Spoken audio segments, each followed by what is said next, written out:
आप देख रहे हैं फर्स्ट रीड दिल्ली स्टूडियो से। मैं हूं मिहिर भट्ट और मैं हूं अनीशा नैयर धवन।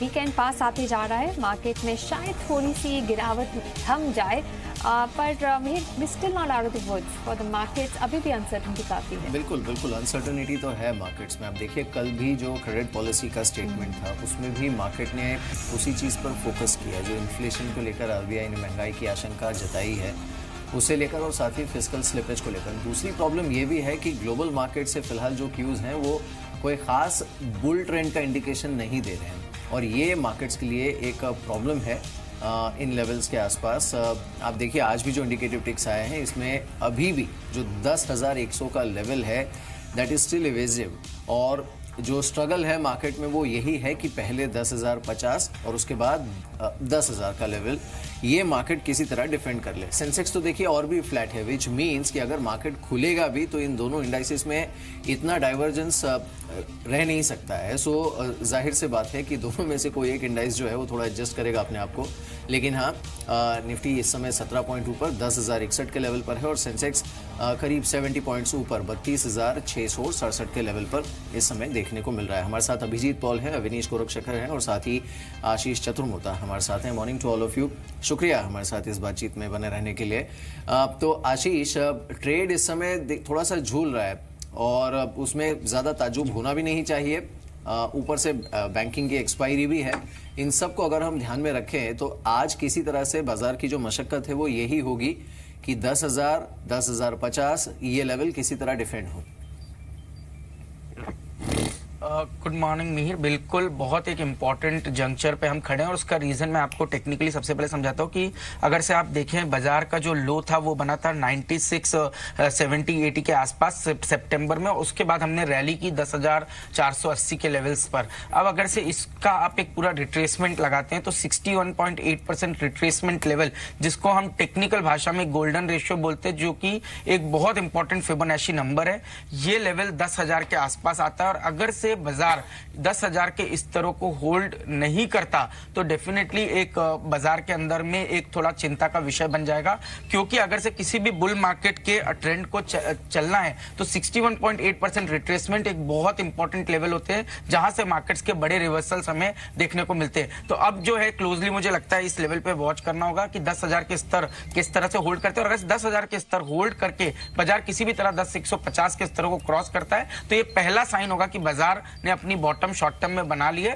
और एक पॉजिटिव ट्रेजेक्टरी की तरफ बाजार बढ़ना शुरू कर रहा है। अब इसमें 3 स्टॉक्स जो काफी अच्छे कंट्रीब्यूट कर रहे हैं निफ्टी 50 के अंदर, वो है रिलायंस, हिंदुस्तान लीवर और जी, इसके साथ साथ मारुति। ये 4 स्टॉक्स को अगर से आप देखें तो ये इंडेक्स हैवी वेट्स के अंदर में एक अच्छी स्ट्रेंथ दिखा रहे हैं, और साथ ही साथ आईटी के अंदर एक बॉटमिंग का फॉर्मेशन होता हुआ नजर आ रहा है। तो अगर से आईटी और ये 4 स्टॉक्स पार्टिसिपेट करते तो मुझे लगता है इंडेक्स को इन लेवल्स पे एक अच्छा सपोर्ट मिलते हुए हमें देखने को मिल सकता है।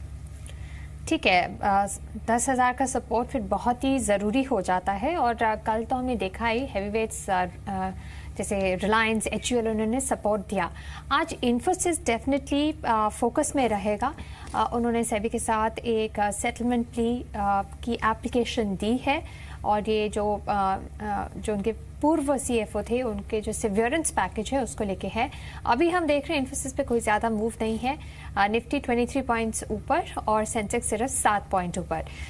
अभिजीत, RBI की कमेंट्री कल सुनते हुए, और हालांकि LIC ने भी कहा है कि इस साल के लिए, फाइनेंशियल ईयर के लिए, अब वो इतना ज़्यादा पैसा इक्विटीज़ में नहीं डालेंगे। आपको लगता है कि अब अगर लिक्विडिटी टैप थोड़ा टाइट हो जाएगा तो फिर टेक्निकल्स बहुत इंपॉर्टेंट हो जाएंगे? निफ्टी ने एक लोअर हाई बनाया है, क्या ये बहुत नेगेटिव है? आपको लगता है कि अब कंसोलिडेशन चलेगा कुछ महीने में? बजट नेक्स्ट ट्रिगर होगा कि गुजरात इलेक्शंस सब कुछ बदल सकते हैं? चार्ट पे आपको क्या लग रहा है? Well, Anisha, technicals is important for me every day. There's no doubt about it. But yes, if I see last December 2016 के expiry के बाद, the market had rarely looked down, except few bouts of sharp corrections. I think couple of them was in August and September. But barring that, the movement for the last 1 year has been exceptional. Equity as an asset class outperforms, and yes, we are a little stretched. अगर आप fundamental valuations भी देखते हो, if you look at the Nifty P, then I think it is way above in that hot zone where generally हम लोग एक correction देखते हैं. So it's like a confluence, and in the charts from a slightly long-term point of view, monthly charts में जैसे मैं पहले बोल रहा था, that one should not leave out a possibility of a break of 10K, which is a psychological support in the short term. और अगर ये होता है for a test of 9800 is very much on the cards. Probably not right now, but अगर एक short term bounce back hold नहीं कर पाता, then we can see a break of 10K. Having said that, I think what you're saying is right. Consolidation होने का chances are high, and it should be for the health of the overall market and the charts. I think if the markets cool off, comes to very good supports, while valuations start to look a little bit more attractive, then overall market participation will go up. So it's overall for the health of the market, I think, well, consolidation is needed. बिल्कुल. आज सुबह trade खुलने के पहले हमने आपको कुछ सलाह दी थी, तो एक बार उन पिक्स को भी देख लेते हैं. फास्ट मनी की जो हमारी कॉल्स थी.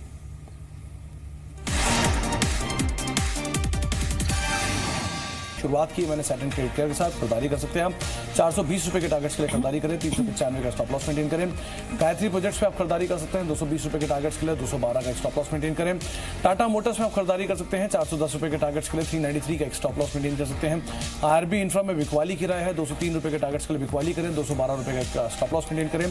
क्लेरिस लाइफ साइंसेज 375 रुपए के टारगेट्स के लिए आप खरीदारी कर सकते हैं, 358 रुपए का एक स्टॉप लॉस मेंटेन कर सकते हैं. प्राइम फोकस एक और नाम है जहां पर आप खरीदारी कर सकते हैं, 106 रुपए के टारगेट्स के लिए खरीदारी करें. आज बोर्ड बैठक भी है, हो सकता है पॉजिटिव आउटकम आता दिखाई पड़े. हिंडाल्को, हिंदुस्तान जिंक और फोर्टिस हेल्थ केयर 3 नाम है बिकवाली के लिए. हिंडाल्को में 223 का एक टारगेट रखें, हिंदुस्तान जिंक में 278 रुपए का और फोर्टिस हेल्थ केयर में 138 रुपए के टारगेट्स के लिए बिकवाली करें. तमिलनाडु पेट्रो अच्छे नंबर्स के आधार में मेरा सुपर हिट शेयर है, 83 रुपए के टारगेट्स के लिए आप खरीदारी कर सकते हैं, 74.50 का स्टॉप लॉस मेंटेन कर सकते हैं. मेरी तरफ से आज जो शेयर्स है जिसमें आप अच्छा पैसा बना सकते हैं, उसमें सबसे पहला है स्किपर. यहाँ आप खरीदारी कर सकते हैं, टारगेट रहेगा 265 का. फर्टिलाइजर स्पेस से आप जीएनएफसी में खरीदारी कर सकते हैं, यहाँ टारगेट रहेगा 464 का. रियल एस्टेट स्पेस में डीएलएफ एक ऐसी कंपनी है जो लीडर है और पिछले कुछ दिनों की गिरावट जो हमने मार्केट में देखी है इस पर ज़्यादा इम्पैक्ट नहीं आया है. यहाँ आप टारगेट रख सकते हैं 236 का, खरीदारी कर सकते हैं और स्टॉप लॉस रहेगा 229 का. डिफेंसिव बेट्स में इंटरेस्ट बढ़ता हुआ दिख रहा है क्योंकि मार्केट्स गिर रही हैं. आप थायरोकेयर को भी खरीद सकते हैं, यहाँ टारगेट रहेगा 682 का. और एग्रो प्रोसेसिंग कंपनी है हैट्सुन एग्रो, वो भी आप खरीद सकते हैं, वहाँ टारगेट रहेगा 900 रुपीज़ का. कुछ न्यूज़ डेवलपमेंट्स हैं जो क्वेस्ट कॉर्प के लिए पॉजिटिव है. क्वेस्ट कॉर्प मणिपाल इंटीग्रेटेड को खरीद रहा है और उनको एनसीएलटी से मंजूरी मिल गई है, यहाँ आप टारगेट रख सकते हैं 955 का. वैसे ट्रेंड मार्केट का अभी तक तो दिख ही रहा है, तो मेरे कुछ सेल कॉल्स भी हैं. बीईएमएल को आप सेल कर सकते हैं, टारगेट रहेगा 1470 का. पीएसयू बैंक्स वीक लग रहे हैं, आप यूनियन बैंक को भी सेल कर सकते हैं और यहाँ टारगेट रहेगा 151 का. स्टॉप लॉस रखिए 158 का. सर्द मौसम के चलते वोल्टास प्रेशर में आ चुका है और लगता है कि जब आप और बढ़ सकता है, आप वोल्टास को भी सेल कर सकते हैं और यहाँ टारगेट रहेगा 585 का. आज का जो सुपर हिट शेयर है जो मैंने पिक किया है वो है लिंकन फार्मास्यूटिकल्स. छोटे मझौले फार्मा स्टॉक्स में काफ़ी इंटरेस्ट है और डिफेंसिव्स लगता है कि एक फ्लेवर ऑफ द डे बन ही जाएगा जल्दी, तो आप लिंकन फार्मा खरीद सकते हैं, टारगेट रहेगा 230 का.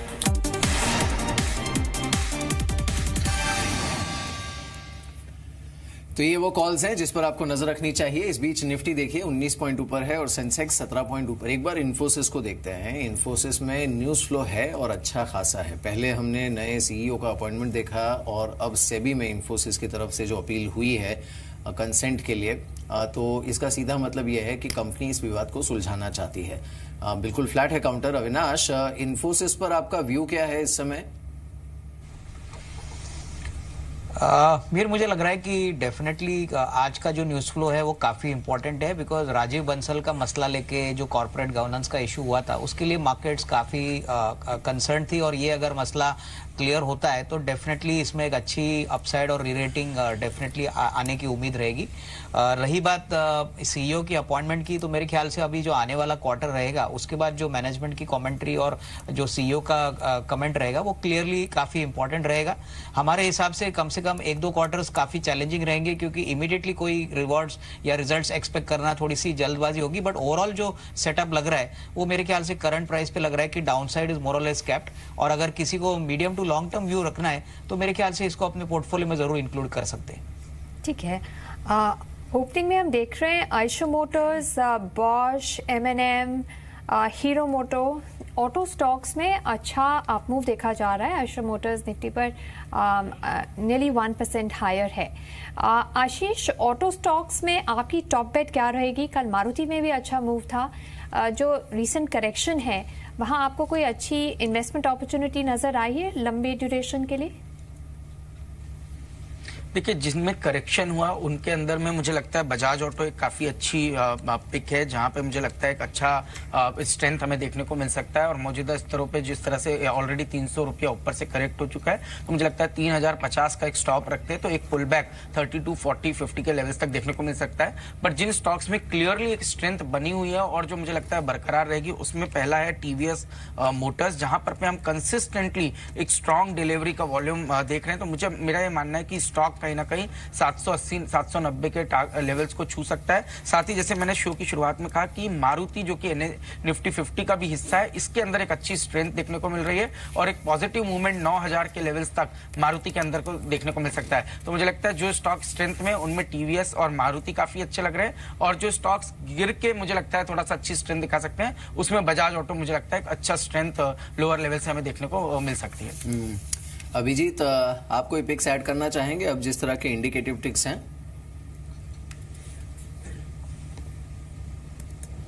Well, Mihir, for the day I'm looking at two stocks. Infosys तो है ही, and it's a bit in news also, 994, 995 का शॉर्ट टर्म ब्रेकआउट के ऊपर, एंड सीमेंट स्पेस में मुझे लग रहा है एक बाउंस बैक आ सकता है from Ambuja and ACC. ACC is definitely on my card 1705 के ऊपर। आई थिंक एक शॉर्ट टर्म ब्रेकआउट का गुंजाइश है। ठीक है, ACC, इन्फोसिस, ये दो स्टॉक्स हैं जो अभिजीत के पिक्स हैं। अविनाश, जो मेटल स्पेस पे गिरावट आई है, आपको लगता है अब ये थोड़ी खत्म होगी कि और भी डाउनसाइड है? क्या करना चाहिए मेटल काउंटर्स पर, क्योंकि अभी भी लोगों का मानना है कि ये सिक्लिकल अपट्रेंड खत्म नहीं हुआ है। क्या करना चाहिए ferrous, non ferrous metal space में? मुझे लग रहा है कि in the near term volatility रहेगी, क्योंकि लगातार 2-3 दिनों से हमने ग्लोबल मेटल स्पेस में सेल ऑफ देखने को मिला है। बट अगर हम स्पेसिफिक स्टॉक्स की बात करें तो हमको लग रहा है कि हिंडाल्को, वेदांता, ये ऐसे स्टॉक्स है जो हमको लग रहा है अभी भी अप ट्रेंड में है, और नियर टर्म में हमको लग रहा है कि अगर ये कहीं ना कहीं प्राइस का जो फॉल है वो अरेस्ट होता है तो डेफिनेटली आने वाले 1-2 क्वार्टर्स के लिए तो प्राइस रिकवरी काफी फर्म है। ऐसा नहीं है कि इन कंपनीज के नतीजे काफी ड्रास्टिकली चेंज होंगे। तो मेरे ख्याल से हिंडाल्को और वेदांता पे नजर रखिए, ये अगर निचले लेवल पे आते हैं तो मेरे ख्याल से I would definitely be a buyer, क्योंकि नियर टर्म में तो मार्जिन पिक्चर और वॉल्यूम पिक्चर दोनों फेरस और नॉन फेरस मेटल्स के लिए, स्पेशली वेदांता और हिंडाल्को के लिए काफी पॉजिटिव लग रही। बिल्कुल। चलिए इस बीच जल्दी से देख लेते हैं एक बार कुछ एक स्टॉक्स जिस पर खबरें आई हैं। एक तो इन्फोसिस, ये बिल्कुल फ्लैट है। L&T बाजार खुलने से पहले खबर आई, कंपनी को 1800 करोड़ का ऑर्डर मिला है, इस पर आप नजर रख सकते हैं। Then obviously you have Bombay Dyeing, जहां पर सर्किट फिल्टर रिवाइज हुआ है, तो बॉम्बे डाइंग पर आप आज नजर रख सकते हैं। ट्रेड के लिहाज से 2.25% ऊपर, 3.25% ऊपर ये है। Clarice life sciences company delist हो सकती है, इसलिए इन्होंने कार्रवाई शुरू की है। ये 3.5% ऊपर इंडिकेटिव टिक्स में दिख रहा है। और साथ ही रिलायंस, ADAG ग्रुप के स्टॉक्स पर नजर रखनी चाहिए। रिलायंस कम्युनिकेशन ने यह दावा किया है कि चाइनीज बैंक्स के साथ सेटलमेंट के लिए उनकी बातचीत चल रही है, लेकिन चाइनीज लेंडर्स जो हैं उन्होंने इसका खंडन किया है। तो ये काउंटर आज फिर से एक बार काफी वॉलेटाइल रह सकता है। क्विकली आशीष, रिलायंस कम्युनिकेशन पर आपका व्यू क्या है? नहीं मीर, ये तो क्लियरली एक फॉलिंग नाइफ है और इसको कैच करना बहुत ही एक रिस्की होगा। मैं तो काफी समय से इनफैक्ट जब से स्टॉक 70-80 के लेवल से भी करेक्ट हो रहा है तो मैं ये कहता हूँ कि इसके अंदर आप अवॉइड कीजिए किसी भी तरह का लॉन्ग या शॉर्ट भी, क्योंकि देखिए ये बहुत रिस्की काउंटर्स हो चुका है। तो अभी भी मौजूदा स्तर पर मैं समझता हूँ इससे दूर रहना ही एडवाइजेबल रहेगा। बिल्कुल, चलिए बाजार खुलने वाला है। इस बीच आज जो संकेत थे इंटरनेशनल मार्केट से वो भी काफी मिक्स्ड ही थे और वही रुझान इंडियन मार्केट्स पर भी हावी होते हुए 19 पॉइंट ऊपर निफ्टी। आज रुपए की भी जो ओपनिंग हुई है वो बिल्कुल फ्लैट हुई है और आरबीआई की पॉलिसी मोर और लेस आई और चली गई ऐसी साबित हुई है मार्केट्स के लिहाज से। लेकिन हाँ, निफ्टी बैंक पर नजर रहेगी क्योंकि कल भी जो पॉलिसी की अनाउंसमेंट थी उसके बाद हमने देखा कि निफ्टी बैंक के स्टॉक्स में प्रेशर देखने को मिला था। आज इनका बिहेवियर मैटर करेगा मार्केट के लिए और इस समय ये भले ही 83 पॉइंट्स ऊपर दिख रहे हो, लेकिन हाँ, जो 25,000 का लेवल है वो रेडार पर रहेगा और उसके नीचे ये कुछ हद तक डामाडोल ही रहेगा। आज वीकली सेटलमेंट भी है, तो जो बैंकिंग स्टॉक्स हैं खासकर पब्लिक सेक्टर बैंक्स, इस पर आपको नजर रखनी चाहिए। ये भी देख लेते हैं कि ओपनिंग कैसी होती है। तो खुला है 23 पॉइंट ऊपर निफ्टी इस समय 10,068 के लेवल पर। सेंसेक्स 46 पॉइंट ऊपर खुला है और निफ्टी बैंक ये 86 पॉइंट ऊपर खुला है। तो तीनों ही इंडाइसेस हरे निशान में ओपन होते हुए निफ्टी 1/4% ऊपर है और साथ ही निफ्टी बैंक यहाँ पर भी 1/4% की मजबूती देखने को मिल रही है। हल्की सी तेजी कही जा सकती है, लेकिन हाँ, ये जरूर है कि 10,050 का जो लेवल है उससे ठीक ठाक ऊपर खुला है मार्केट। 10,075 के आसपास निफ्टी अभी भी इस समय ट्रेड करते हुए। एक बार निफ्टी के जो गेनर्स हैं उनको देख लेते हैं और फिर जो बाकी एक्शन वाले स्टॉक्स हैं इनको देखते हैं। तो जो गेनर्स हैं इसमें बीपीसीएल ये करीब 0.25% ऊपर है। भारतीय एयरटेल यहाँ पर मजबूती देखने को मिल रही है, आधे % से ज्यादा की तेजी यहाँ पर है। गेल इस काउंटर पर 1% की मजबूती, 461 का लेवल है। LNT इन्हें एक ऑर्डर भी मिला है नया, ये काउंटर करीब 1% ऊपर 1200 के ऊपर इस समय ट्रेड कर रहा है। बॉश इस काउंटर पर 1% की मजबूती है। साथ ही और कुछ काउंटर्स जहां पर मजबूती देखने को मिल रही है, इनमें एक बार रिलायंस को देख लेते हैं। कल जब बाजार फिसल रहा था तब एक्चुअली रिलायंस होल्ड कर रहा था अपने आप को और आज भी ये आधे % ऊपर है। 932 का लेवल इस समय रिलायंस पर देखने को मिल रहा है। इन्फोसिस को देख लेते हैं। आज खबर आई थी, इन्होंने सेबी में अर्जी दी है कंसेंट मैकेनिज्म की राजीव बंसल के कॉम्पेंसेशन को लेकर। इन्फोसिस करीब 1/4% नीचे इस समय ट्रेड करते हुए। क्लैरिस यहाँ पर डी लिस्टिंग हो सकती है, ये काउंटर करीब 1.5% ऊपर है, 368 का लेवल है। तो क्लैरिस पर आपको नजर रखनी चाहिए। Bombay Dyeing circuit filter revise हुआ है, 3.25% ऊपर बॉम्बे डाइंग इस समय 211 के लेवल पर ट्रेड करते हुए। और काउंटर्स में निफ्टी बैंक को एक बार देख लेते हैं। निफ्टी बैंक 1/4% ऊपर है, 24,900 का लेवल यहाँ पर देखने को मिल रहा है। तो इस पर आप नजर रख सकते हैं। और जो निफ्टी बैंक के लूजर्स हैं इसमें कैनरा बैंक यहाँ पर नुकसान देखने को मिल रहा है। जो बाकी काउंटर्स हैं उस पर भी गिरावट इस समय देखने को मिल रही है। कोटक महिंद्रा बैंक करीब 1/4% नीचे इस समय ट्रेड करते हुए। कुछ और काउंटर्स देख लेते हैं जिस पर आज खबरें आई थी। इसमें एक तो अदानी ट्रांसमिशन, इनका भी सर्किट फिल्टर रिवाइज हुआ है। ये काउंटर हालांकि इस समय थोड़ा सा नेगेटिव टेरिटरी में है। इस समय 193 के आसपास Adani transmission. 63 moons again circuit filter revised, 17% नीचे 98 का लेवल 63 मून्स पर देखने को मिल रहा है। फ्यूचर सप्लाई का IPO अभी खुला हुआ है, तो फ्यूचर ग्रुप के स्टॉक्स को एक बार देख लेते हैं। इसमें फ्यूचर रिटेल ये करीब 2.25% नीचे है, लेकिन फ्यूचर एंटरप्राइज 1.5% ऊपर इस समय है और साथ ही फ्यूचर कंज्यूमर ये करीब 1/4% ऊपर इस समय ट्रेड कर रहा है। IRB को देख लेते हैं। CBI ने इनके खिलाफ चार्जशीट फाइल की है, उसके बाद ये काउंटर इस समय करीब 4% नीचे। तो IRB 201 के लेवल पर सेलिंग प्रेशर इस समय देखते हुए 4% नीचे। आरकॉम की हमने बात की थी, ये करीब 1.5% ऊपर है। लेकिन एक बार फोर्टिस को देख लेते हैं। कल जो खबर आई है वो डेफिनेटली कंपनी के लिए नेगेटिव है। इन्हें दोषी पाया गया है एक बच्ची की जो मौत हुई थी डेंगू के मामले में उसमें, और इनफैक्ट इन्हें करार ये दिया गया है कि इट वाज अ मर्डर। तो फोर्टिस दबाव में, ये कल भी क्लोजिंग में जब ये खबर आ रही थी उसके बाद फोर्टिस पर दबाव था और आज भी ये काउंटर 2.25% नीचे, कल भी ये 3-4% क्लोजिंग में टूटा था। तो फोर्टिस हेल्थ केयर इस समय करीब 2.25% नीचे 141 के आसपास इस समय ट्रेड करते हुए। लेकिन निफ्टी 26 पॉइंट ऊपर है, 10,070 के पास इस समय ये ट्रेड कर रहा है और सेंसेक्स ऑलमोस्ट 90 पॉइंट ऊपर। आज आप कहते हैं मिहिर वीकली एक्सपायरी है बैंक निफ्टी की, तो बैंक्स में थोड़ा बहुत मूव देखा जा रहा है। PSU बैंक्स तो काफ़ी बुरी तरह कल गिर गए थे। PNB, SBI थोड़ा ऊपर जा रहे हैं। दूसरे बैंक है जैसे फेडरल बैंक है, IDBI बैंक है, इनमें भी थोड़ी अप मूव आ रही है। कुछ फाइनेंशियल NBFC जैसे मुथूट फाइनेंस, उनमें भी अभी बढ़त देखी जा रही है। गैस शेयर्स काफ़ी अच्छा कर रहे हैं। गेल निफ्टी में सबसे बड़े गेनर्स में है। IGL भी अच्छा कर रहा है, गेन नियरली 1% का है। ज्वेलरी स्टॉक्स में भी अच्छा मूव देखा जा रहा है। PC ज्वेलर्स मिड कैप्स में अच्छा कर रहा है, 1% की बढ़त है वहाँ। दालमिया भारत, रिलायंस इंफ्रास्ट्रक्चर, रिलायंस कम्युनिकेशन, तो जो एडैक पैक है वहाँ थोड़ा कुछ रिलीफ दिख रहा है, 1% का अपमूव देखा जा रहा है रिलायंस इंफ्रास्ट्रक्चर और रिलायंस कैपिटल में। जो बड़े लूजर्स हैं उसमें 63 मून्स, फोर्टिस हेल्थ केयर और IRB है। सब में कुछ ना कुछ खबर जुड़ी हुई है या कुछ मूवमेंट, कुछ न्यूज़ रिलेटेड मूव देखा जा रहा है। अविनाश, गैस शेयर्स कैसे लग रहे हैं आपको? आज हम देख रहे हैं गेल में अच्छा मूव है, IGL में भी अच्छा मूव है। आपको लगता है ये अभी भी अच्छे इन्वेस्टमेंट बेट्स है कि कुछ वेट करना चाहिए थोड़े डिप के लिए और लेना चाहिए? नहीं, मेरे ख्याल से गैस सेक्टर में medium to long term prospects बहुत ही अच्छे हैं। हमको लग रहा है कि गेल, इंद्रप्रस्थ, महानगर गैस, ये तीनों ही काउंटर्स में अगर कोई निवेशक साल 1.5 साल का नजरिया रखता है तो बहुत ही बेहतरीन रिटर्न मिल सकते हैं, क्योंकि गैस एक ऐसा रिसोर्स है जो क्लीन रिसोर्स है और जिस प्रकार का डिमांड पोटेंशियल है, हमको लग रहा है ये तीनों ही कंपनीज में मार्जिन और वॉल्यूम पिक्चर बहुत ही बढ़िया रहेगा। हालांकि ये स्टॉक्स सस्ते, बट हमको लग रहा है कि डेफिनेटली गेल एक अच्छा विकल्प हो सकता है और definitely even at the current levels इसको खरीदा जा सकता है। तो पोर्टफोलियो के पॉइंट ऑफ व्यू से गैस सेक्टर डेफिनेटली अच्छा रिटर्न देने की हिम्मत रख सकता है। बिल्कुल। चलिए तो एक बार मिड कैप को देख लेते हैं, जो मिड कैप के काउंटर्स हैं और खासकर मिड कैप में एक्शन जिन स्टॉक्स पर देखने को मिल रहा है उनको देखते हैं। करीब 60 पॉइंट्स ऊपर मिड कैप इंडेक्स इस समय है 19,610 पर। देखिए वक्रांगी, इसका जो कांस्टेंट अपमूव है ये अभी भी एक्सटेंड होते हुए तो 741 पर वक्रांगी है। जुबिलेंट यहाँ पर 1.5% का मूव है। IGL, आरकॉम, ये कुछ अन्य गेनर्स हैं जिस पर अच्छा रुझान। गैस काउंटर्स की कल भी हमने बात की थी, इनफैक्ट हेमंत ने कहा भी था कि गैस काउंटर्स पर आपको नजर रखनी चाहिए, तो इसमें IGL पर अच्छी मजबूती है। उन्होंने तो खैर गेल पर भी मजबूती की ही उम्मीद जताई थी।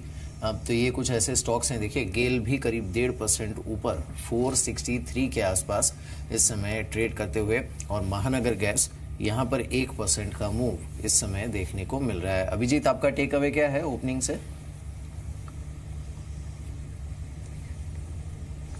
Well, Mihir, it's a mixed opening. At least nothing much is happening after a lot of selling in the market, which is a good sign.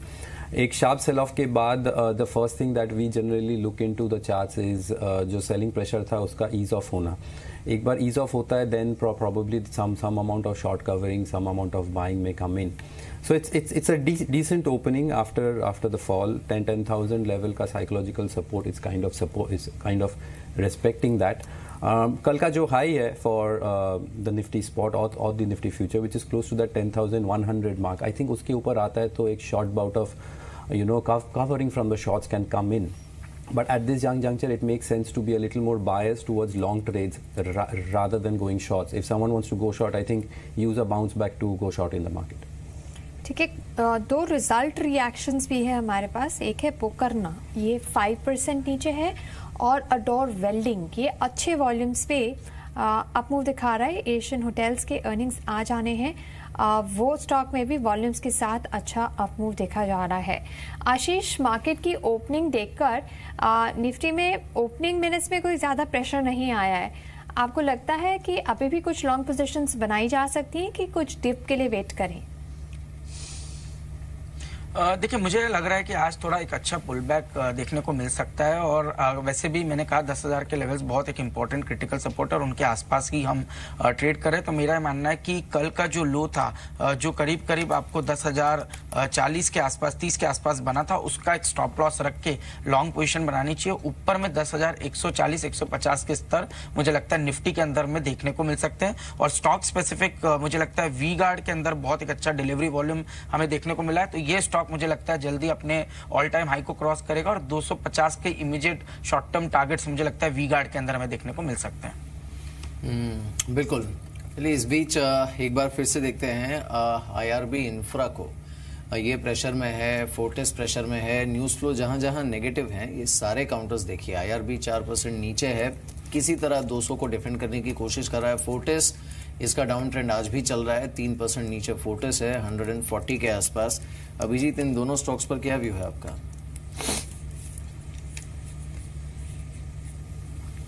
Well, मेरे IRB के बारे में तो I was in the morning discussing this stock with Dimpy.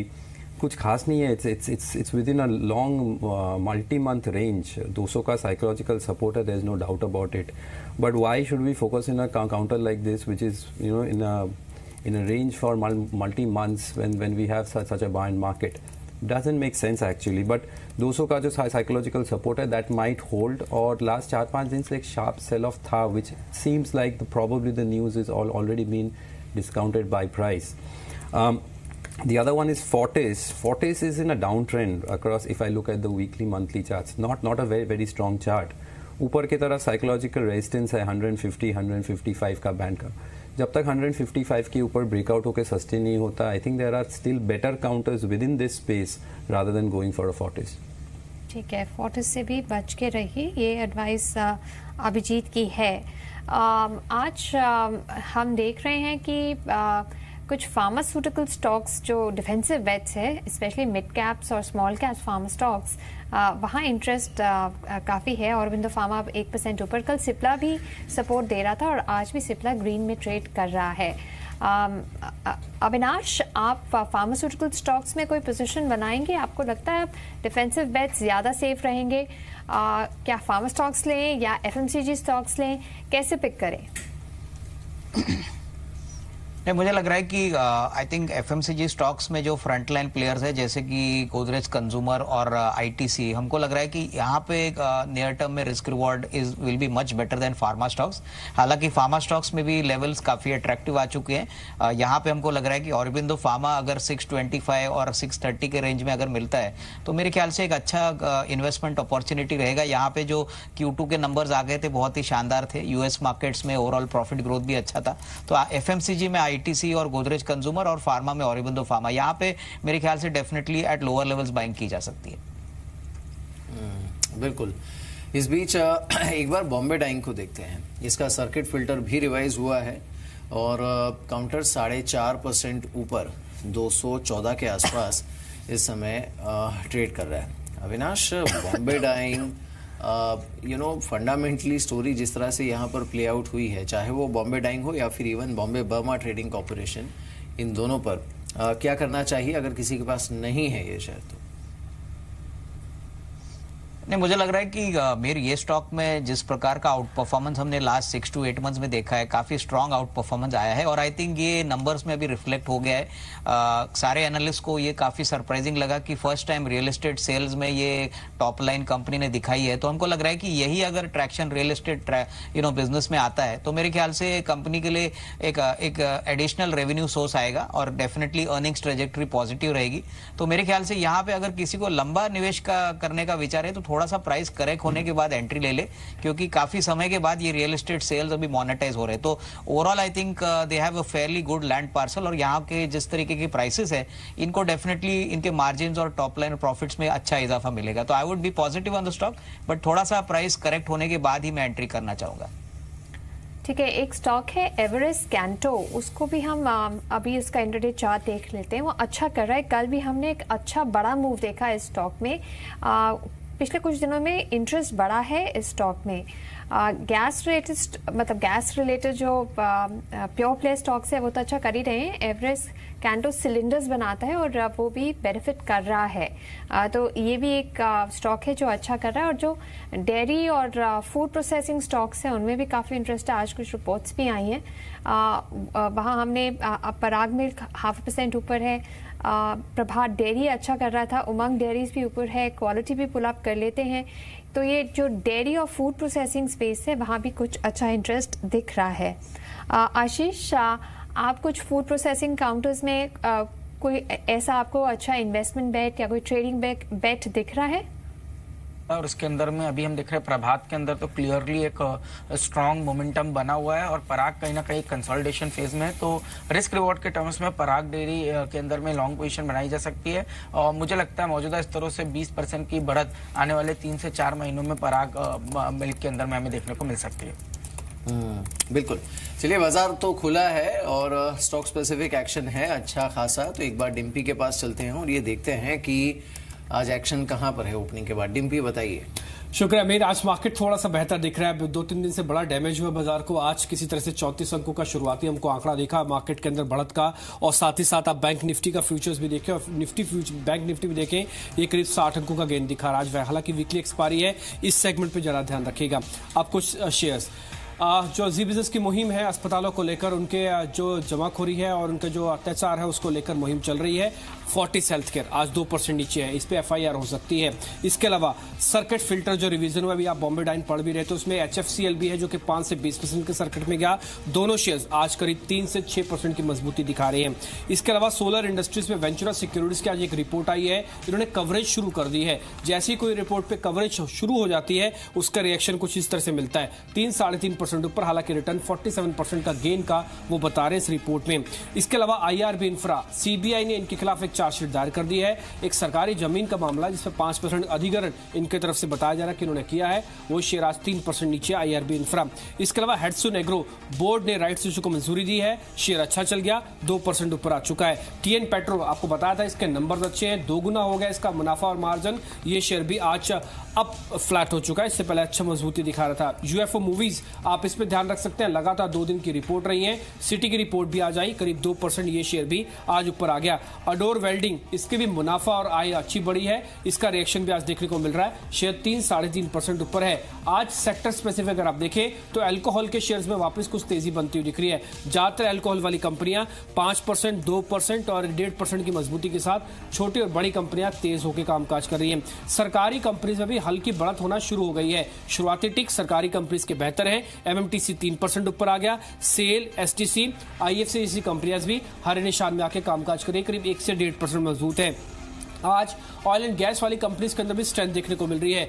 तीनों ही कंपनियां IGL, गेल और Petronet LNG, ये सभी की सभी आज तीनों ही कंपनियां बढ़कर कामकाज करते हुए। आप कुछ F&O वाले शेयर्स देखें जिनमें आज तेजी बनी है। F&O के आज के तेजी वाले JP एसोसिएट्स है, रिलायंस कम्युनिकेशन और डालमिया भारत है। और जहां पे नुकसान देखने को मिल रहा है उसमें इन्फीबीम एक शेयर है जो कि आज थोड़ा कमजोर हो गया, 1.5% नीचे। वोल्टास के अंदर आज सुबह ट्रेडिंग कॉल मिली थी आपको सेल की, नुकसान में है। हिंदुस्तान जिंक के अंदर भी प्रेशर देखने को मिल रहा है। और लास्ट में एक सेक्टर जो धीरे धीरे डेवलप हो रहा है वो है कैपिटल गुड्स। छोटी छोटी कैपिटल गुड्स की जो कंपनियां हैं वो आज फोकस में जरूर रहनी चाहिए। इनके अंदर कहीं ना कहीं बाइंग आ रही है, जैसे एमको है, एक्शन कंस्ट्रक्शन और अडोर वेल्डिंग। ये पॉकेट भी आज नोटिसेबल पॉकेट है। मिहिर, बिल्कुल, तो ये वो स्टॉक्स हैं जिस पर आपको नजर रखनी चाहिए। अच्छी चीज ये है कि ये आप लिंक दे रहे थे, इसी बीच बढ़ते बढ़ते निफ्टी देखिए दिन के हाई पर है, इस समय 10,083 के लेवल पर ये इस समय ट्रेड कर रहा है। एक बार सारे फार्मा स्टॉक्स को देखते हैं। फार्मा में एक्शन देखने को मिल रहा है, खासकर छोटे मझोले स्टॉक्स जो हैं उसमें हम देख रहे हैं कि बाइंग जनरेट हुई है,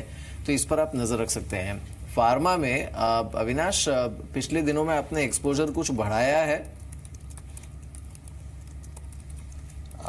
मेरे हमको लग रहा है कि सन फार्मा और ऑरिबिंदो फार्मा ये दो ऐसे विकल्प है जो काफी अट्रैक्टिव लेवल्स पे आ गए हैं। हमको लग रहा है कि सन फार्मा में हलोल के फैसिलिटी को लेके जो ऑब्जर्वेशंस आ गए हैं, बहुत नियर टर्म में ऐसा हमारा मानना है कि यहाँ पे जो रिस्ट्रिक्शंस FDA ने लगाए हैं वो एक बार निकलते हैं तो काफी अच्छी rating short term as well as medium term में देखने को मिलेगी। ऑलरेडी स्टॉक ने काफी ये नेगेटिव न्यूज अपने प्राइस में फैक्टर की है। और ऑरिबिंदो फार्मा, जैसे मैंने पहले कहा कि ये एक ऐसा विकल्प है जो एक स्टेबल प्लेयर है। इनके US मार्केट्स के अगर टॉप लाइन और प्रॉफिटेबिलिटी देखे तो काफी अच्छी तरह से बढ़ा है। तो ये दोनों ही विकल्प हमने ऐड किए हैं और हमको लग रहा है कि यहाँ से एक अच्छा risk reward in the near term में पॉसिबल लग रहा है। ठीक है, जेट एयरवेज आज 2% ऊपर है, उनके अर्निंग्स आने हैं। स्पाइस जेट भी करीब 2% ऊपर है। क्रूड ऑयल प्राइस थोड़ा सा स्लिप हुआ है और ये एक रिलीफ ही है एयरलाइन कंपनीज के लिए। और जो US में ऑयल इन्वेंट्रीज हैं वो बड़ी हैं, इसलिए थोड़ा सा क्रूड ऑयल पे प्रेशर आया है। अभिजीत, जेट पे कोई टारगेट, कोई स्ट्रैटेजी?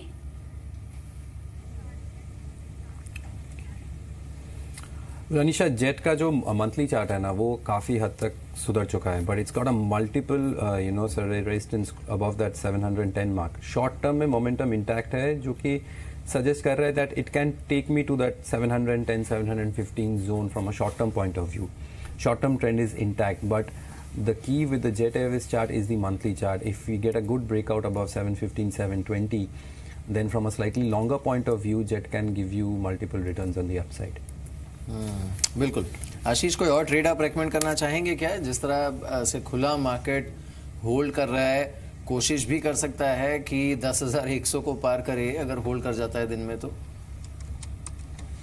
नहीं देखिए, जैसे मैंने कहा मॉर्निंग में कि निफ्टी पे एक लॉन्ग पोजीशन बनाई जा सकती है और वहां से एक अच्छा मूव हमें देखने को मिल रहा है। मुझे लगता है ये मूव 10,150 तक हमें आज शायद इंट्राडे में आते हुए देखने को मिले, क्योंकि एक बड़ी शॉर्ट कवरिंग इन लेवल से एक्सपेक्ट की जा सकती है। तो निफ्टी के अंदर एक पॉजिटिव ट्रेंड बना हुआ है। दूसरा, मैंने स्टॉक स्पेसिफिक जैसे कहा, वी-गार्ड मुझे लगता है बहुत अच्छा, अभी भी 5% का ओपन इंटरेस्ट में एडिशन हो चुका है, तो इसके अंदर एक अच्छा मूव देखने को मिल सकता है। और ऑयल एंड गैस स्पेस में मुझे लगता है गेल के अंदर जिस तरह का मूव आ रहा है, ये स्टॉक अब अपने ऑल टाइम हाई को क्रॉस कर सकता है, जो कि 475 के पास है। और जैसे ही ये लेवल्स क्रॉस होंगे 490 तक के टारगेट्स गेल में देखने को मिल सकते हैं। तो मौजूदा स्तरों पे गेल पे पोजीशन बनाई जा सकती है। 458 का स्टॉप लॉस होगा और 490 के टारगेट्स देखने को मिल सकते हैं। गैस एक स्पेस है आज में जो बहुत बस कर रहा है, गेल, आईजीएल, पेट्रोनेट पे अब 3% ऊपर है और अच्छे वॉल्यूम्स पे, तो पूरा गैस स्पेस आज अच्छा कर रहा है, 4% हायर, डे हाई पर है। आपसे पूछना चाहते थे आशीष, पीएसयू बैंक्स के साथ क्या करना चाहिए? एसबीआई जो पीएसयू बैंक्स में हैवी वेट है, करेक्ट हुआ है पर बिल्कुल ब्रेकडाउन नहीं हुआ है। आपको लगता है कि यहाँ एक अच्छी अपॉर्चुनिटी मिल रही है खरीदारी के लिए? क्योंकि बैंक रिकैप जो प्रोग्राम है वो शुरू हो जाएगा दिसंबर में। कोई पीएसयू बैंक स्टॉक जहाँ पोजीशन बनाई जा सकती है?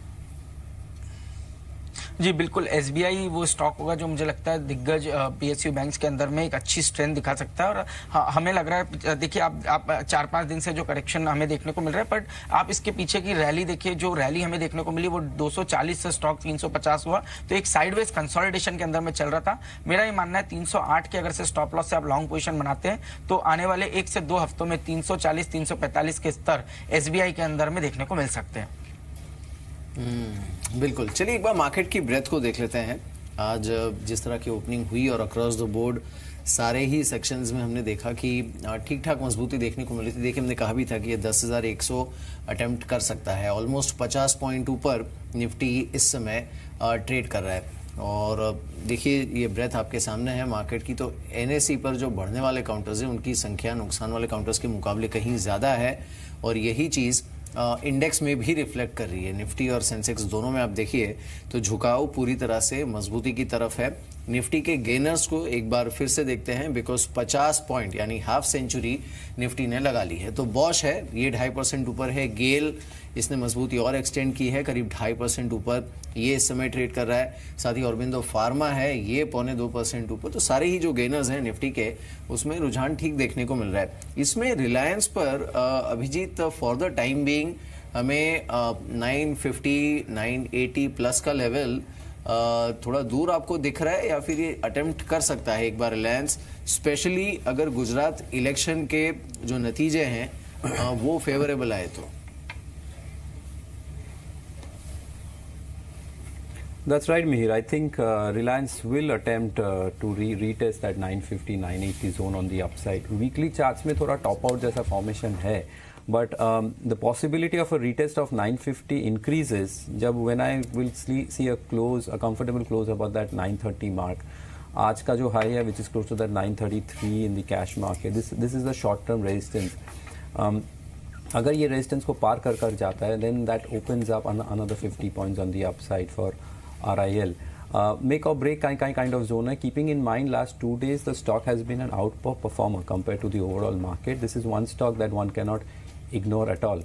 So a close above 930, I think from a short term point of view, further upsides open up. ठीक है, 930 का इम्पोर्टेंट लेवल है रिलायंस इंडस्ट्रीज के लिए। आशीष, हमारे साथ बनने के लिए बहुत बहुत शुक्रिया। अविनाश, ONGC पे आप कुछ करेंगे? ये भी गैस रिलेटेड कंपनी है और HPCL के साथ जो मर्जर है वो भी यही उम्मीद है कि जल्द हो जाएगा। वहाँ आप क्या स्ट्रैटेजी बनाएंगे?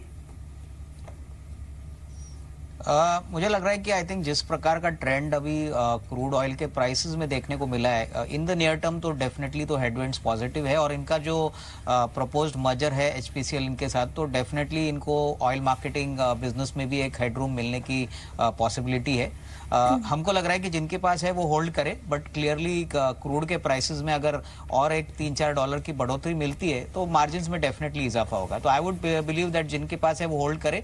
नियर टर्म में I think it would be interesting to see ये जो इनका प्रपोज्ड एफपीओ है ये कंपनी कैसे एग्जीक्यूट करती है, क्योंकि काफी समय से ये स्टॉक के ऊपर ओवरहैंग हो चुका है। तो I would believe that hold करे, फ्रेश बाइंग मेरे ख्याल से at this level I would not advise. ठीक है अविनाश, जो मिड कैप आईटी स्टॉक्स हैं वहाँ हमने अच्छी बढ़त देखी थी और काफ़ी कुछ ऐसे स्टॉक्स हैं जिनमें बहुत ज़्यादा करेक्शन नहीं आई, चाहे वो हेक्सावेयर हो, चाहे एनआईटी हो, चाहे वाकरांगी हो। ये क्या सिग्नल कर रहा है? आपको लगता है कि मिड कैप आईटी स्टॉक्स खरीदे जा सकते हैं कि वेट करना चाहिए कुछ करेक्शन के लिए? I think mid cap IT में डेफिनेटली जो हेडविंड्स है वो पॉजिटिव है। आई थिंक स्पेसिफिकली अगर हम कंपनीज की बात करें तो मेजेस्को, परसिस्टेंट, केपीआईटी, ये तीनों ही स्टॉक्स में अच्छा रुझान दिख रहा है। इनफैक्ट कंपनी के फाइनेंशियल्स भी Q2 में काफी अच्छे हैं।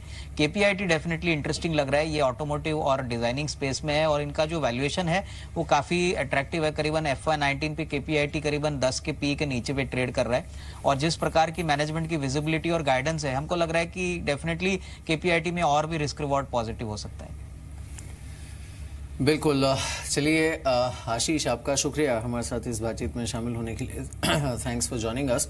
एक बार फोर्टिस को देख लेते हैं। फोर्टिस पर कल जो खबर आई थी, और ये मामला बड़ा है बिकॉज देखिए अब सब सारे तरफ से जो भी जांच हो रही है उसमें निकल कर यही आ रहा है दैट फोर्टिस या फिर मैक्स जैसे जो निजी अस्पताल हैं उन्होंने मुनाफाखोरी पर ज़्यादा ध्यान दिया है। और इनफैक्ट आज एक खबर छपी भी है कि मैक्स ने इनफैक्ट जो सिरिंजेस हैं उसके दाम ऑलमोस्ट 525% ज़्यादा चार्ज किए थे। तो ये it doesn't auger well obviously इस पूरे स्पेस के लिए। लेकिन यहाँ पर बात हम स्टॉक मार्केट के लिहाज से नहीं कर रहे हैं, लेकिन अगर आप ह्यूमन एंगल से भी देखें तो ये जो पूरी घटना है, क्योंकि ये दोनों ही जो सबसे बड़े मुद्दे सामने और जो हमने सबसे पहले जी बिजनेस पर आपको दिखाए थे, मैक्स और फोर्टिस, दोनों में जो सबसे गलत चीज़ हुई है वो ये हुई है कि जो पेशेंट है वो इतना खर्च करने के बाद भी सरवाइव नहीं कर पाए। और ये डेफिनेटली एक बहुत बड़ा सवाल खड़ा कर देता है। पूरा जो हेल्थ केयर सेक्टर का जो हाल इस समय देश में है, ऊपर मार्केट अपने हिसाब से जो भी वैल्यूएशन देता है वो देता है, लेकिन आज हम देख रहे हैं फोर्टिस पर इसका दबाव देखने को मिला। एक बार सुन भी लेते हैं कि इस पर अलग अलग सरकारों की तरफ से जो बयान आए हैं वो क्या है। इसमें बहुत इरेगुलरिटीज हैं, अनएथिकल है, और जो प्रोटोकॉल हैं डायग्नोसिस के और मेडिकल ड्यूटीज के वो अडॉप्ट नहीं किए गए। जो बच्ची की डेथ हुई है वो हुई है by not adopting the LAMA protocol, leave against medical advice. बच्ची जो थी वेंटिलेटर पर थी, लेकिन एम्बुलेंस जो थी एक ऑर्डिनरी एम्बुलेंस में उसको डाल दिया गया, वेंटिलेटर विड्रा कर लिया गया और एम्बू बैग भी उसमें प्रोवाइड नहीं कराया गया, जो उस बच्ची की डेथ का काज बना है, which is a very serious irregularity. खैर, इस पर तो हमारी नज़र बनी ही रहेगी। हमारे साथ अब और एक खास मेहमान जुड़े हैं। अभिजीत, आपका शुक्रिया हमारे साथ इस बातचीत में शामिल होने के लिए। विभव कपूर हमारे साथ जुड़े हैं ILNFS से, उनसे बात करते हैं। विभव, मॉर्निंग टू यू, शुक्रिया इस बातचीत में शामिल होने के लिए। तो एक जो अच्छा खासा और तेज रनअप हमने देखा था, उसके बाद इट सीम्स कि मार्केट यहाँ पर ब्रीदर ले रहा है, लेकिन इसे हम ब्रीदर माने या फिर इसे हम जो एक तूफान के पहले की शांति होती है, जो कि गुजरात इलेक्शन के रिजल्ट्स के साथ शायद आ भी सकता है, शायद नहीं भी आ सकता है, वो मानेंगे?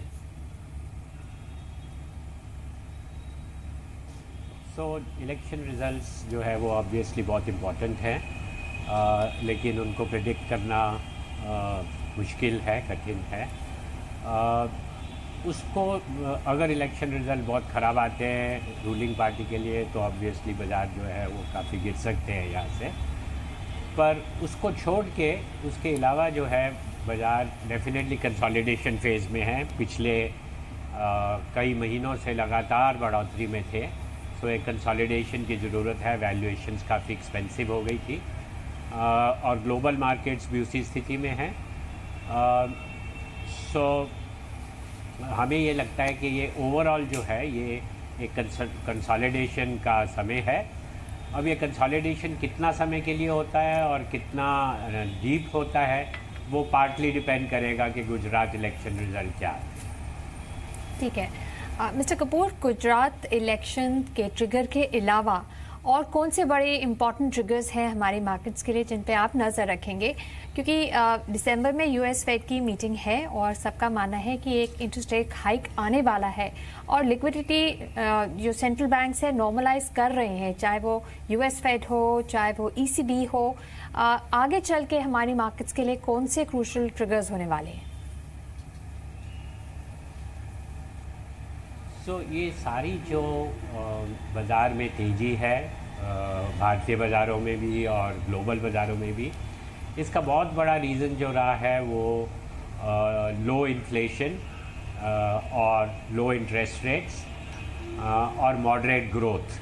ये कॉम्बिनेशन जिसको कई बार गोल्डीलॉक्स इकॉनमी बोला जाता है, वो सारे विश्व बाज़ारों में रही है और काफ़ी देर से चल रही है और लिक्विडिटी उसके कारण बहुत हाई रही है। और ये इसको मॉनिटर करना बहुत ज़रूरी है। और जैसा आपने सही कहा कि अगर ग्लोबल सेंट्रल बैंक्स जो हैं वो अगर इंटरेस्ट रेट ज़्यादा तेज़ी से बढ़ाना शुरू कर देते हैं, लिक्विडिटी कम करना चालू कर देते हैं, तो आगे चल के ये जो गोल्डीलॉक्स स्थिति है ये बिगड़ सकती है और बाज़ार में फिर इन्वेस्टर्स को केयरफुल रहना चाहिए। और इसका एक जो बहुत बड़ा इंडिकेटर रहेगा जो हर एक को मॉनिटर करना चाहिए वो है इंडिया में भी और बाहर भी इन्फ्लेशन किस ढंग से बिहेव करती है। क्योंकि अगर इन्फ्लेशन में तेज़ी आनी शुरू होती है ऑयल प्राइसेस के कारण या और किसी कारण, तो फिर ये गोल्डीलॉक्स स्थिति जो है ये बिगड़ सकती है। बिल्कुल विभव, एक दो चीज़ें हैं। एक तो देखिए, जैसे आपने खुद भी कहा कि काफ़ी लंबे और सस्टेन रनअप के बाद हमने मार्केट में कंसोलिडेशन देखा है। दूसरा, जो प्राइमरी मार्केट है उसमें बीच में एक ऐसा दौर आया था जब लग रहा था कि ये ओवर हीटेड है, बट आई थिंक वो थोड़ा बहुत स्टीम इस समय निकल गया है as far as primary market is concern. आपका व्यू इस समय क्या है आईपीओ मार्केट पर, प्राइमरी मार्केट पर? ये स्ट्रेस्ड है क्या? तो ये प्राइमरी मार्केट, आईपीओ मार्केट, ये हमेशा जब सेकेंडरी मार्केट में तेज़ी होती है तो आईपीओ मार्केट हमेशा अच्छे रहते हैं।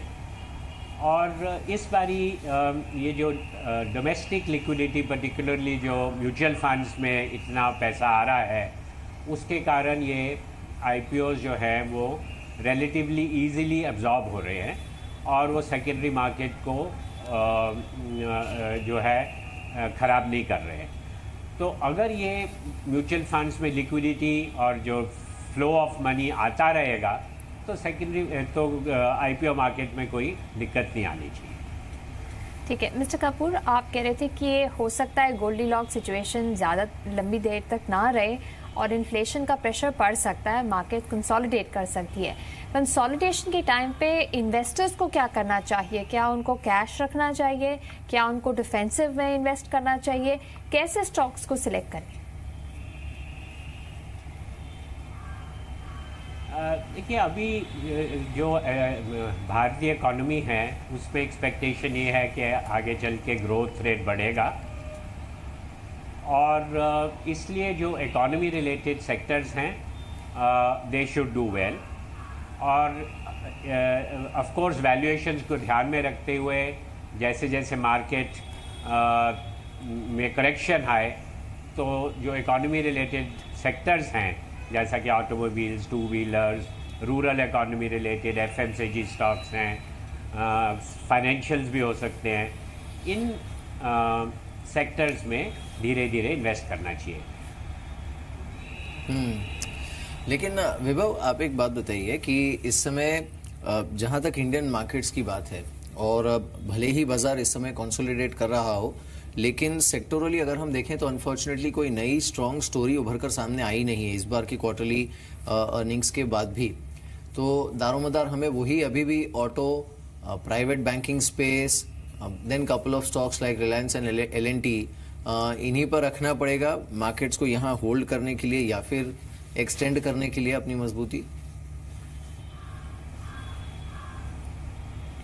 देखिए, कुछ एक दो नए सेक्टर जो है वो शायद इन्वेस्टर्स को भी कंसिडर करने चाहिए, जैसे कि कंस्ट्रक्शन कंपनीज़ हैं, रोड सेक्टर वाली कंपनीज़ हैं, क्योंकि गवर्नमेंट इस सेक्टर में काफ़ी नए प्रोजेक्ट्स ला रही है और उन्होंने बहुत बड़ा एक्सपेंडिचर प्रोग्राम ड्रॉप किया है अगले 5 साल के लिए। तो ऑर्डर्स की स्थिति जो है वो अच्छी रहेगी, कंपनीज़ को नए ऑर्डर्स मिलेंगे। तो ये एक सेक्टर है जो पिछले सालों में उसने अच्छा नहीं किया है, लेकिन अब उसकी स्थिति जो है बेहतर हो सकती है। तो ये एक सेक्टर नज़र में रखना चाहिए। उसके अलावा एक और सेक्टर है जो भारतीय इकोनॉमी से इतना रिलेटेड नहीं है, लेकिन इंटरनेशनली ज़्यादा रिलेटेड है। वो है सॉफ्टवेयर टेक्नोलॉजी सेक्टर, जहाँ पे शायद जैसे जैसे यूएस इकोनॉमी में इम्प्रूवमेंट आएगी तो शायद ये सेक्टर जो है वो पहले से बेहतर स्थिति में रहेगा। ऑल्दो उसमें अभी भी जो ओवरऑल प्रॉब्लम्स हैं या जो फंडामेंटल चेंजेस हो रहे हैं वो काफ़ी आगे चल के 2-3 साल होते रहेंगे, और इसलिए उसमें बहुत ही कॉशियसली और सेलेक्टिव बेसिस पे इन्वेस्टमेंट किया जा सकता है। ठीक है, सिलेक्टिवली आईटी स्टॉक्स को कंसिडर कर सकते हैं और कंस्ट्रक्शन स्टॉक्स को भी कंसिडर कर सकते हैं। मिस्टर कपूर, ऐसे कोई स्टॉक्स या सेक्टर्स जो आप सजेस्ट करें कि लोग अवॉइड करें जहां रिस्क बहुत ज़्यादा है? उसमें टेलीकॉम या फार्मास्यूटिकल कंपनीज या शायद मेटल कंपनीज भी, क्या ये सब शामिल होंगे? देखिए, उसमें इंडिविजुअल कंपनी जो है उसकी वैल्यूएशन को देखना बहुत ज़रूरी है, और मेरे हिसाब से पर्टिकुलरली मिड कैप सेक्टर में ऐसे बहुत सारे मिड कैप और स्मॉल कैप में ऐसे बहुत सारे स्टॉक्स हैं जो बहुत ही ज़्यादा महंगे हो गए हैं और बहुत ही हाई वैल्यूएशंस पे ट्रेड कर रहे हैं, जिसका कि शायद कोई बेसिस नहीं है। तो इस टाइप के स्टॉक्स को अवॉइड करना चाहिए, क्योंकि ओवरऑल मार्केट काफ़ी महंगा है। तो इट विल बी बेटर के इन्वेस्टर जो हैं वो ज़्यादा लार्ज कैप और गुड क्वालिटी स्टॉक्स में कॉन्सेंट्रेट करें, और मिड कैप और स्मॉल कैप में जहाँ पे वैल्यूएशंस बहुत अधिकतर महंगी हो गई है उनको अवॉइड किया जाए। बिल्कुल, तो इनको अवॉइड करना चाहिए। इस बीच विभव, क्विकली, एक तो पब्लिक सेक्टर बैंक्स और दूसरा टेलीकॉम स्टॉक्स, इन दोनों पर आपका व्यू क्या है इस समय? बिकॉज आई थिंक ये दो स्पेस ऐसे हैं जो कि सबसे ज्यादा हेडविंड्स में इस समय है। तो पब्लिक सेक्टर बैंक्स जो है वो बड़ी इंटरेस्टिंग स्थिति में हैं। उनका पिछले बहुत सालों में काफ़ी ख़राब स्थिति रही है। अब गवर्नमेंट ने काफ़ी स्टेप्स लिए हैं, पर स्टॉक्स जो है वो पिछले कुछ महीनों में 30-40% प्रतिशत बढ़ भी गए हैं। सो इनमें से भी आई थिंक जो सिर्फ बड़े वाले बैंक्स हैं उनमें सेलेक्टिवली इन्वेस्टर जो है वो थोड़ा कॉशियसली इन्वेस्टमेंट स्टार्ट कर सकते हैं, लेकिन छोटे बैंक्स को अभी भी अवॉइड करना चाहिए, और मे बी 1-2 क्वार्टर कम से कम और देखने चाहिए कि उनकी फ्रेश स्लिपेजेस कैसी होती है, क्रेडिट क्वालिटी कैसी, एसेट क्वालिटी कैसी रहती है, ये जो NCLT केसेस हैं इनका किस ढंग से सोल्यूशन होता है, whether they go into liquidation या उनका कोई बायर मिल जाते हैं उनके लिए। तो ये सब अभी 6 महीने और लगेंगे इसको रियली पता करने में और क्लैरिटी आने में। तो मीनवाइल सिर्फ शायद जो 1-2-3 बड़े बैंक हैं उनमें सेलेक्टिवली इन्वेस्टमेंट की जा सकती है, वो भी at lower prices and only when correction takes place. ठीक है। जो टेलीकॉम सेक्टर है उसका लॉन्गर टर्म स्थिति अभी काफ़ी अच्छी हो गई है, लेकिन अगेन स्टॉक्स काफ़ी रन अप हो गए हैं। तो I think at every correction जो है उनको सेलेक्टिवली बाय किया जा सकता है। ठीक है मिस्टर कपूर, जी बिजनेस से बात करने के लिए बहुत बहुत शुक्रिया। मिस्टर कपूर का मानना है कि कंसोलिडेशन आ सकती है और वहाँ आपको स्टॉक स्पेसिफिक होना पड़ेगा।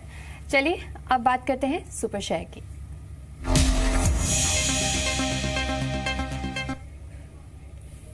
सुमित बताइए।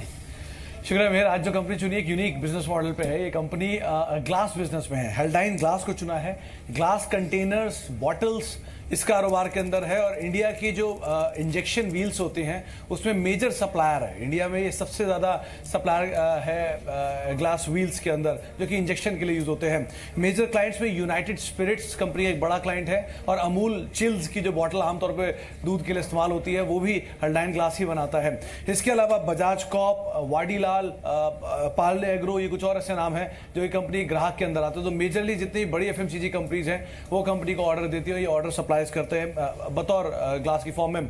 जर्मनी में कंपनी का मेजर काम है, एक्सपोर्ट के लिहाज से भी कंपनी का अच्छे रेवेन्यूज वहां से ड्राइव करती है। कोई डेट नहीं है कंपनी के ऊपर। क्रूशियल चीज ये है कि नंबर्स को अगर आप देखेंगे तो पिछले सालों में भी 2 से 3 सालों में एक अच्छे नंबर आए हैं और क्वार्टर वाइज भी जो लास्ट 2 क्वार्टर में प्रेशर था वो थोड़ा ईज आउट हुआ और Q3, Q2 और Q3 में जो नंबर्स हैं उनमें एक इंप्रूवमेंट आता हुआ दिखाई पड़ा। इसके अलावा कैश साउंड है कंपनी पास, 4.5-5 रुपए के आसपास ही कैश ईपीएस है।